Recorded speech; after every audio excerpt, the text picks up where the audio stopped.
Hello folks, and welcome back to the workshop. Today I'm going to continue the workshop tour series which I started a few weeks back with an overview of my panel saw. But first I'm going to give a quick channel update.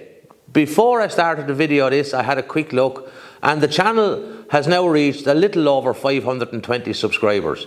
So to everyone who's subscribed to the channel so far, I'd like to give a big thanks on my behalf to each and every one of you for following along on this journey.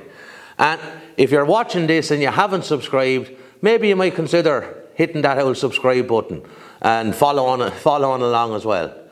So moving on then from the panel saw in a clockwise direction in my workshop, we move on to my Sedgwick SM3 Spindle Moulder, or some of you might know this as a shaper, and this also has attached a Steff power feed. Now this is only going to be a quick overview of the machine and just how it works, and I'll show you some of the tooling that's been used and what you can make with it. But I would like to state that these types of machines are for professional use and you do need to be trained in how to use these machines safely, because unlike a panel saw or a table saw or a band saw, these are not quite as forgiving if used incorrectly. So I just wanted to make that clear, that I'm not saying to anyone to go out and buy one of these, because no, you need to have the training and the experience to be using one of these. So with that said, I'm just going to move the camera around a little bit. I'll bring you in a bit closer, give you an overview of the machine, and then we'll move over to the tooling. Okay guys, I just removed the top safety guard and put the power feed around just to get a closer look at the main shaft in the spindle moulder. You could actually picture this as being like a bigger version of a router table, and we'll just picture this shaft as being your router bit, and the fence then works on the same principle. You can move it back and forward the very same way. We can rise and lower the shaft, which will rise the cutter block.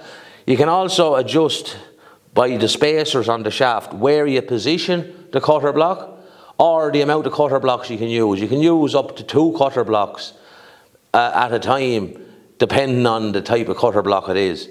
This cutter block is one for what we call universal cutters, where you can get a set of cutters. I'll show them to you in a moment on the bench, that you can change these out to do different designs or use partially the cutter or whatever you need to use. But that's about it. The main thing about it is, again, like I said, is that with the cutter block, with the cutters in the cutter block, you're talking about a diameter of about 125 or 30 millimeters, which is over 5 inches. And this spins at 6,000 RPM. Now, if you were to put that into perspective, a table saw normally have the blade turning at around 4,000 RPM, and this is spinning at 6,000 RPM. So there's a fair whack out of this once it's turning. So I'll just give you a quick look at the power feed now, and then we'll move to the tooling. Okay, this power feed is essentially just 3 rubberized wheels that are geared in sequence, and they are spring loaded from the bottom so that you can actually keep good pressure down on the piece of wood, and once you set it at the correct angle, it actually keeps the wood in towards the fence as well. So this is ideal for running batches of material where you're running a lot of material that's going to be the same at the one time. Now there's 8 speeds on this machine that'll go from a feed rate of 6 feet a minute to 99 feet a minute. Now, you're very rarely going to run something at 99 feet a minute, unless it's going to be a very, very micro cut that you're using. Now, if you want to see a little clip of this, if you look back to my first video where I made blast gates, I actually made the handles for the blast gates with this. There's a few clips that show the power feed pulling the timber into the cutter block, so you can just see how it works. But it's very, very simple and makes life an awful lot easier in the shop.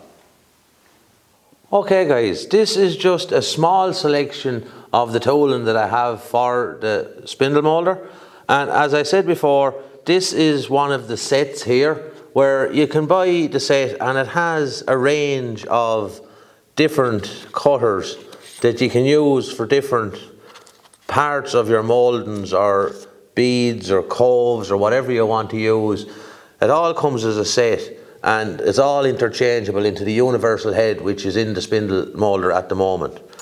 So next up we have a cabinet door, and this is just a standard cabinet door for a kitchen, and it has the usual OG mould on it here and a raised panel, and the raised panel sits into a little groove. And to make those, again, I have a head with the cutters that will make the groove and the mould on it. So that's a simple one pass through the spindle.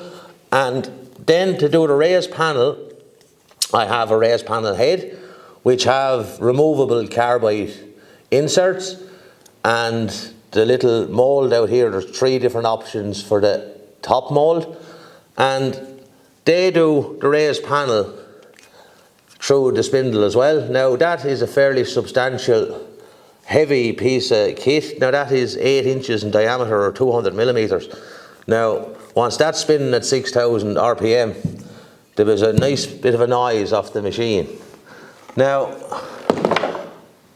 next on, which is a very useful piece of tooling for the machine, is a rebating head. It's a 2-inch or 50 millimeter rebating head. It's designed for making rebates or rabbets, depending what you want to call them. And again, it has removable carbide inserts, and it also has some scribes top and bottom so that it stops the chip out from the edge of the rebate. And to move on from that, if you want a machine, like this is a section of a sash for a window. Now that's for double glazed, but if you wanted to, you can reduce the rebate size for single glazing as well. But to do that, you have another head with the mould in it that will create the mould. But you place both of those with spacer between them in the spindle at the same time, and it machines the 2 of those, and you can modify the width of the depth of your rebate with a single pass as well. And that's just the little cutters for the rebating head. As you can see, it's just the little carbide knife that you just change into the rebating head. Another very, very useful piece of tooling is the adjustable grooving saw. Now, we always call these a wobble saw because this one will adjust between 6 millimeters and 22 millimeters. And the way it works, I'm just going to let it up to the maximum so you might be able to see it.